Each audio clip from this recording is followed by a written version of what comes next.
Hey everyone, I'm Ty, I'm Elliott. and we're the founders of We Rock the Boat. So we wanted to do a podcast on Asians, food, culture, and language. And Elliott told me a story last week about Chinese language skills in the restaurant. Yeah, so a week ago I was in a Chinese restaurant with a lot of other Asian Americans. And this usually happens, but I just noticed it really last week because my Chinese tends to be better than most of my friends. What happened was I started ordering in Chinese, and the waiter automatically started deferring to me to do the ordering for the group. And then once the group figured out that I had the best Chinese, they used me to order. They kind of deferred to me.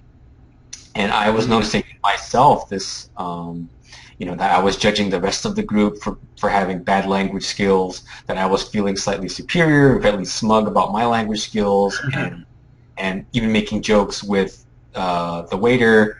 So it was a very interesting dynamic that I could feel that the rest of the group definitely felt a little bit down one step and a little bit insecure about their Asian Americanness. Did you like explain away why your friends couldn't speak Chinese?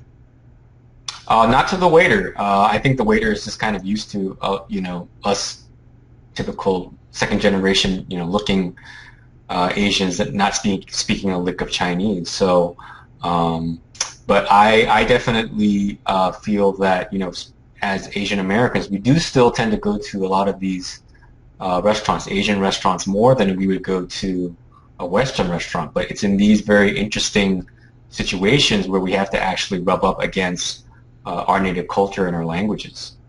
Well, yeah, I mean, I think it's interesting in those kind of situations that like a lot of Asian Americans are really enjoying the food and they might know a lot about the food. Um, and most often it's for people who are maybe like becoming more Americanized or kind of losing their touch with Asian culture, that food is the last thing to go for overseas Asians. So Ty, do you use your Chinese when you go to Chinese restaurants?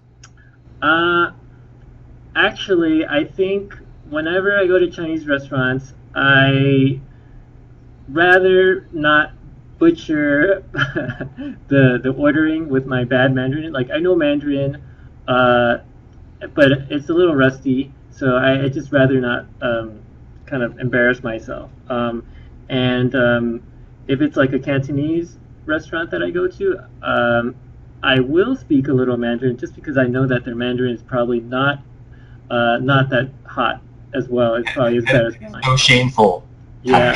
Yeah, You have to yeah, get to the. yeah.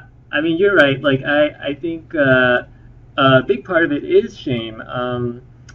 Feeling like you're not Chinese enough, not Asian enough. For example, I have a lot of friends who they don't speak at all, but they really know a ton about their Chinese food. It's all about the XLB. Yeah, that XLB is sort of the new Instagram foodie buzzword, isn't it? And Yelp buzzword. But I personally hate that word because I feel like it should be pronounced, it's short for 小笼包, which is the correct way to pronounce it. And it's interesting that I think a lot of this Asian foodism, in my opinion, we're attaching some of our, culture to food because as we're assimilating as Asian Americans, we're losing some of our culture and our language skills, but the food is the one thing that we can definitely viscerally inhabit. So I think it's for me, it's not. It's also about the language as much as the food. Like when I go to these restaurants, I make a concerted effort to have a conversation with the waiters in Mandarin or Cantonese, which I speak. I live in the San Gabriel Valley, which is full of Chinese people, and every time I go to a restaurant, I just have a short conversation, and they recognize me, and I think it's really fulfilling to talk to your own people in their language and just totally everyday things, just as you would have a conversation with somebody on the bus. So I don't know. Would you ever do that, Ty? Uh, I don't think so. I think I just have these boundaries,